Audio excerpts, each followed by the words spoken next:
Loudly media Sharada గారు అని అంటే అందరికీ తెలుసు. లాడ్లీ మీడియా అవార్డ్స్ అంటే అందరూ ప్రతి సంవత్సరం కూడా చాలా ఇదిగా ఆ అవార్డ్స్ కోసమే కొన్ని జెండర్ ఈక్వాలిటీకి సంబంధించిన జెండర్ సెన్సిటివిటీ కోసం అనేది స్టోరీస్ తప్పనిసరిగా ఫైల్ చేస్తారు. అంత చైతన్యం తేవడానికి ముందు మీ శ్రమ అసలు ఫస్ట్ స్టెప్లో ఆ రిసీవింగ్ అనేది ఉండిందా? మేము 2007లో first time Laadli media awards launch చేసాం. అది బాంబే సెంట్రిక్, బాంబేలో చేద్దామని చెప్పేసి మేము బాంబే సెంట్రిక్ అవార్డ్స్ లాగా మొదలు పెట్టాం అనమాట. చాలా తక్కువ రెస్పాన్స్, బికాస్ అప్పుడు జెండర్ అంటే ఒక అండర్స్టాండింగే లేదు.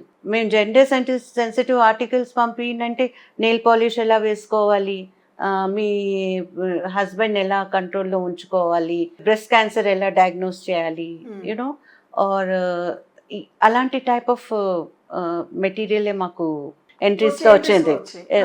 అప్పుడు వీ వర్ వెరీ షాక్డ్, అదేంటి there's not even an understanding and hardly any entries.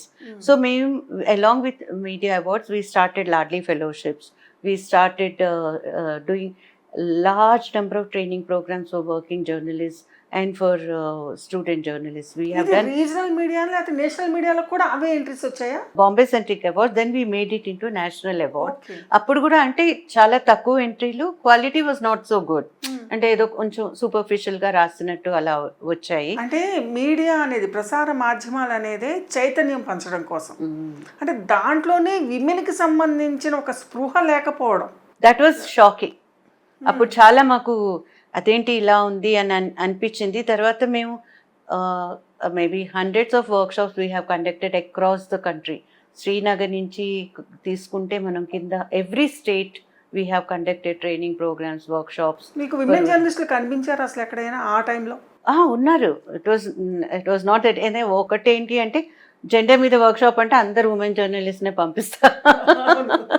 But we always had good representation of men in our workshops. అది అన్ని చోట్ల, అంటే ఎక్కడ పంజాబ్, అన్ని you name it, we have done workshops everywhere.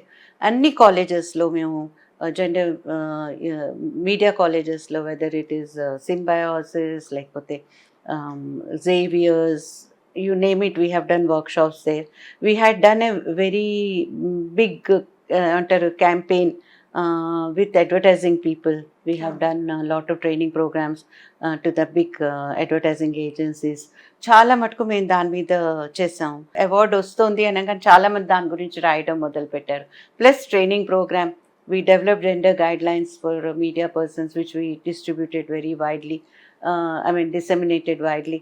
So అలాగా అంతా చేస్తుంటే ఒక మూవ్మెంట్ లాగా మొదలైంది. And then we brought in the press club, we brought in various associations of the media into the thing.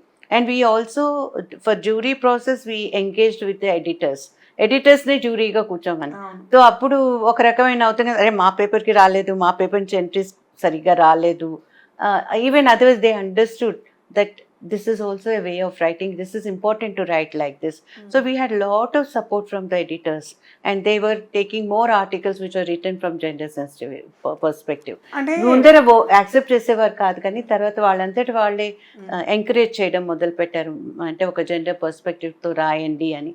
So that was great change I feel. అంటే ఇది ఒక పెద్ద ఎగ్జాంపుల్ గా తీసుకోవాలేమో, అంటే జెండర్ పర్స్పెక్టివ్ అనేది ముందు విమెన్కే ఉండాలేమో. నా గురించి నేను చెప్పుకోవాలి అనేది విమెన్కి ఉన్నప్పుడు మగవాళ్ళు యాక్సెప్ట్ చేస్తారు అనడానికి మీరు ఇప్పుడు చెప్పేది అంటే మేము ఫోకస్ చేసేది ఉమెన్ జర్నలిస్ట్ మీద కాదు, జర్నలిస్ట్ ఇన్ జనరల్. బికాజ్ మేము ఇప్పుడు ఈ ప్రోగ్రామ్ కి ఉమెన్ జర్నలిస్ట్ దీంట్లో టెన్నిస్ లో మాట్లాడలేదు. నేను అనేది విమెన్, ఎనీ విమెన్, నేను విమెన్ ని నాకు ఒక ప్లేస్ కావాలి అనేది.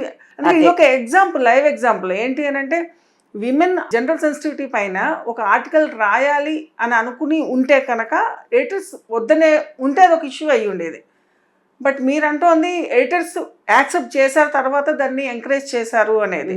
అంటే ఇట్స్ ఇండికేట్స్ టు విమెన్ అనేది తన సెల్ఫ్ తీసుకోవాలి అనేది. అంటే ఇంకో విషయం ఏంటి అంటే మనం ఉమెన్ సెంట్రిక్ స్టోరీ రాయాలి అని కాదు, గుడ్ స్టోరీ రాయాలి అని.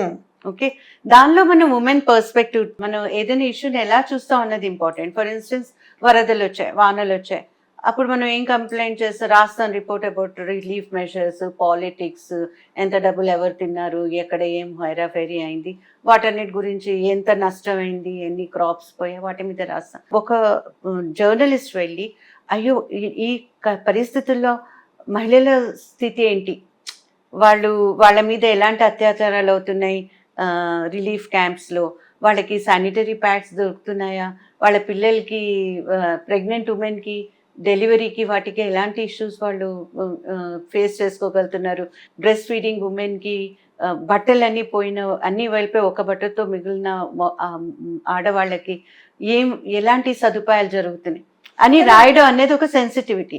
ఆ స్టోరీ ఒక పురుషుడైనా రాయొచ్చు, ఒక మహిళ అయినా రాయొచ్చు. ఇట్ ఈస్ నాట్ నెసెసరీ ఒక మహిళే రాయగలదు అని. మేబీ ఒక మహిళ అవ్వడం వల్ల కొంచెం ఎక్కువ సెన్సిటివిటీ ఉండొచ్చు, అండర్స్టాండింగ్ ఉండొచ్చు. కానీ జెండర్ సెన్సిటివిటీ అనేది ఆడవాళ్ళకే నిమిత్తమైంది కాదు.